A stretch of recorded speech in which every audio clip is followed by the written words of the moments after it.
नमस्कार दोस्तों।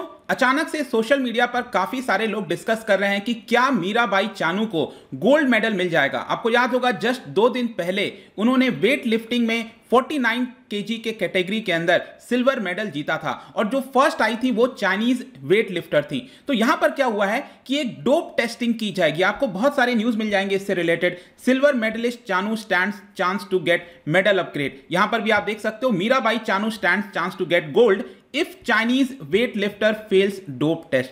तो एग्जैक्टली है क्या यहां पर जब हम डोप टेस्ट की बात कर रहे हैं तो अचानक से चाइनीज वेट लिफ्टर पर क्यों ये डोप टेस्ट किया जा रहा है, इसका मैं थोड़ा पता लगाने की कोशिश किया और वही मैं आपको बताने वाला हूं इस वीडियो में। तो काफी कुछ जानने को है, चलिए आगे बढ़ते हैं।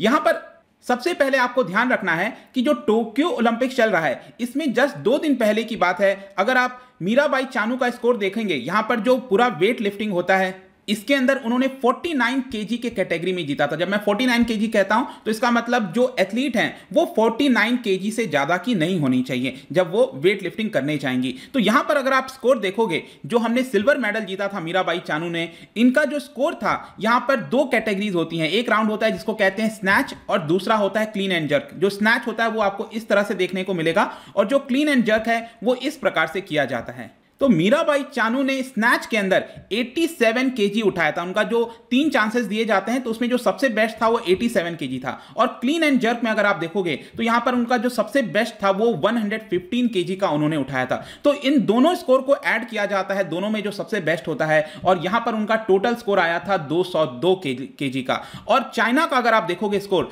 तो उन्होंने यहां पर सबसे बेस्ट उठाया था 94 केजी। तो क्लियरली आपको देखने को मिलेगा जो पहला वाला राउंड था इसमें उन्होंने 7 केजी का ऑलरेडी लीड ले लिया था। और जो क्लीन एंड जर्क है यहां पर भी उन्होंने 116 केजी का जो वेट है वो उसको उठाया था और उसका जो स्कोर था चाइना का वो 210 था। तो यहां पर क्लियरली उनको गोल्ड मिला और यहां पर हमें सिल्वर मिला था।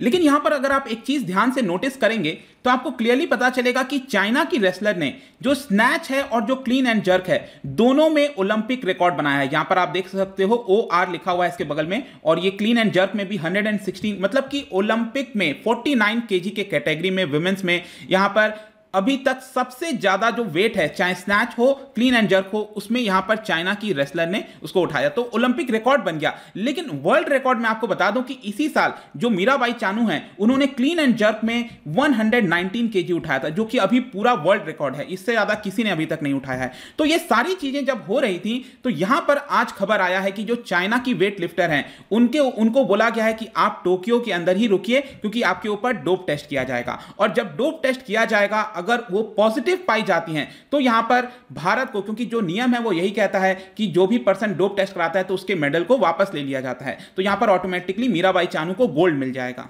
लेकिन क्वेश्चन ये आता है कि अचानक से ये खबर क्या हुई। देखिए जो ट्विटर वगैरह पर अगर आप देखोगे तो यहां पर एक यूएस के सिटीजन है जो कि बताए जाते हैं चीफ इन्वेस्टिगेशन ऑफिसर अपने स्टेट के अंदर होंगे, तो उनके द्वारा एक ट्वीट कर दिया गया। उस ट्वीट में आप देखिए उन्होंने क्या लिख दिया, China's how will be tested by anti doping authorities at the Olympics. और जैसे ही उनके द्वारा ये ट्वीट आया तो काफी चर्चा होने लग गई। यहां पर कई सारे मीडिया रिपोर्ट्स तो ये बता रहे थे कि कुछ एडवर्स एनालिटिकल फाइंडिंग्स पाई गई हैं जिसमें उनका जो फर्स्ट सैंपल है उसके अंदर देखने की कोशिश की जाएगी, फिगर आउट करने की कोशिश की जाएगी कि कोई गलत सब्सटेंस तो उन्होंने नहीं लिया। मैं आपको आगे बताऊंगा इसके बारे में ये क्या है डोपिंग वगैरह। लेकिन यहां पर अब देखा जाएगा गेम्स अथॉरिटीज के द्वारा कि यहां पर कोई अंडरटेकिंग्स उन्होंने लिया था कि नहीं लिया था। देखिए ये सारी चीजें क्या है ना कि मीडिया में और आपका सोशल मीडिया वगैरह पर चल रही थी। लेकिन इसके बारे में जब मैंने और थोड़ा पता लगाने की कोशिश किया कि रियलिटी क्या है, तब मुझे यहां पर पता चला कि ओलंपिक जैसे बड़े गेम्स के अंदर यहां पर रैंडमली कई सारे टेस्ट किए जाते हैं। जी हां, ये ट्रूथ है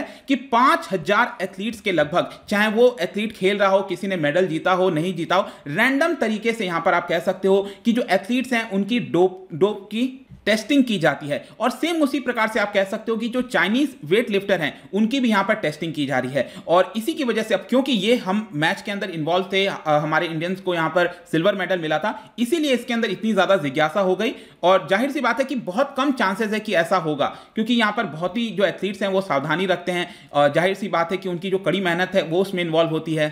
तो हम यहां पर सिंपली अज्यूम नहीं कर सकते कि यहां पर उनका टेस्ट होगा इसका मतलब वो पॉजिटिव पाई जाएंगी। हां, बाई चांस अगर वो पॉजिटिव पाई जाती हैं और यहां पर पता चलता है कि उन्होंने कोई गलत सब्सटेंस लिया था, तो डेफिनेटली फिर जो गोल्ड मेडल है वो मीराबाई चानू के आसपास आ जाएगा। देखिए, जब डोपिंग वगैरह के बारे में मैंने अभी थोड़ा सा सर्च किया तो टोक्यो के द्वारा जो अभी ओलंपिक्स चल रहा है उसमें जो रूल्स रेगुलेशंस देखे मैंने, वहां पर क्लियरली लिखा हुआ है उनके आर्टिकल नंबर 1 में कि अगर एथलीट्स के बॉडी में एक या उससे कोई भी ज्यादा मतलब कोई भी अगर सब्सटेंस पाया जाता है जो कि वॉयलेट करता है आर्टिकल 2.1 को, अब 2.1 में क्लियरली लिखा हुआ है कि ये एथलीट्स की जिम्मेदारी होती है कि उनको इंश्योर करना है कि उनके बॉडी के अंदर कोई भी ऐसा सब्सटेंस ना जाए जो कि प्रोहिबिटेड हो। अब उसके बारे में मैंने लिखा नहीं है, अलग अलग बहुत सारे सब्सटेंस है, अगर आप सर्च करोगे गूगल पर आपको मिल जाएगा कि वहां पर जो वाडा है, वर्ल्ड एंटी डोपिंग एजेंसी, उनके द्वारा कई सारे जो ड्रग्स हैं वो लिखे हुए हैं और उसमें क्लियरली बोला गया है कि ये सब्सटेंस आपके बॉडी में नहीं होना चाहिए, क्योंकि ये सब्सटेंस आने से क्या होता है कि आपकी परफॉर्मेंस जो है वो बेहतर हो सकती है, आपको ज्यादा एनर्जी मिल सकती है कुछ समय के लिए, तो ये डोपिंग कहते हैं इसको। तो ये पूरी तरह से वॉयलेट करता है गेम्स के रूल को और ये सारी चीजें आपको देखने को मिलेगी। अगर हम ओलंपिक्स की बात करें प्रेजेंट में जो टोक्यो के अंदर चल रहा है, तो ये रिस्पॉन्सिबिलिटी किसकी है, कौन ये टेस्टिंग वगैरह करता है? तो मैं आपको बता दूं, जो इंटरनेशनल ओलंपिक कमिटी है उन्होंने इसकी जो रिस्पॉन्सिबिलिटी है, जिम्मेदारी है, वो दिया हुआ है इंटरनेशनल टेस्टिंग एजेंसी को, ITA, इनके द्वारा टेस्टिंग की जाती है और सारी जिम्मेदारी वही निभाते हैं। लेकिन जाने से पहले मैं आपको बोल दूं कि अभी तक अगर आप रिकॉर्ड देखोगे तो बहुत सारे प्लेयर्स पाए गए हैं जो टेस्टिंग वगैरह में जब भी डोपिंग वगैरह का कोई केस आता है तो अक्सर प्लेयर्स पाए जाते हैं, ऐसा नहीं है कि कोई नहीं करता है। और इसका एक सबसे बड़ा एग्जांपल है, आज सुबह ही मैंने वीडियो बनाया था कि यहां पर रशिया अगर आप देखोगे तो बैंड है टोक्यो ओलंपिक्स में, मतलब कि रशिया का फ्लैग आपको नहीं दिख रहा होगा और ना ही कहीं पर रशिया लिखा हुआ है टोक्यो ओलंपिक्स के अंदर, क्योंकि उनके ऊपर 4 साल का बैन लगाया गया था। लेकिन हाँ, यहां पर जो इंटरनेशनल आर्बिट्री काउंसिल है उन्होंने 2 साल की मोहलत दे दी थी थोड़ी सी, तो इसके लिए क्या है ना कि जो उनके एथलीट्स हैं वो रशिया के फ्लैग के अंडर नहीं खेल रहे हैं, वो खेल रहे हैं ROC के अंदर, that is Russian Olympic committee, उसके फ्लैग के अंदर वो खेल रहे हैं। तो वहां पर अभी रशिया जो है वो बैन हो रखा है। और ये क्या हुआ था, बेसिकली उनके ऊपर इल्जाम लगा था कि जो रशिया की सरकार है वो एथलीट्स को डोपिंग करने में मदद कर रही है। और 2016 में रियो ओलंपिक्स अगर आप देखोगे तो वहां पर 389 एथलीट्स भेजना चाहता था रशिया, जिसमें से 111 एथलीट्स के ऊपर बैन लगा दिया गया था, उनको पार्टिसिपेट नहीं करने दिया गया। स्पेशली जितने भी ट्रैक और फील्ड के इवेंट्स होते हैं जो रनिंग वगैरह से रिलेटेड हैं, उन सभी एथलीट्स को बैन कर दिया गया था 2016 के रियो ओलंपिक्स के अंदर। तो ये जो डोपिंग वगैरह का मामला है काफी ज्यादा सीरियस होता है, यहां पर जो अथॉरिटीज वगैरह हैं वो लगातार यहां पर चेक करती रहती हैं। तो ये पूरा मामला अभी देखिए कोई बहुत सीरियस नहीं है, ये जैसा मैं आपको बताया रैंडमली यहां पर टेस्ट किया जा रहा है, अब देखना होगा कि एग्जैक्टली इसका रिजल्ट क्या आता है। लेकिन जाने से पहले एक बहुत ही इंटरेस्टिंग क्वेश्चन आपके लिए, क्या आपने सोचा है कि जो गोल्ड मेडल होता है ओलंपिक्स के अंदर दिया जाता है वो किस चीज का बना हो जाए?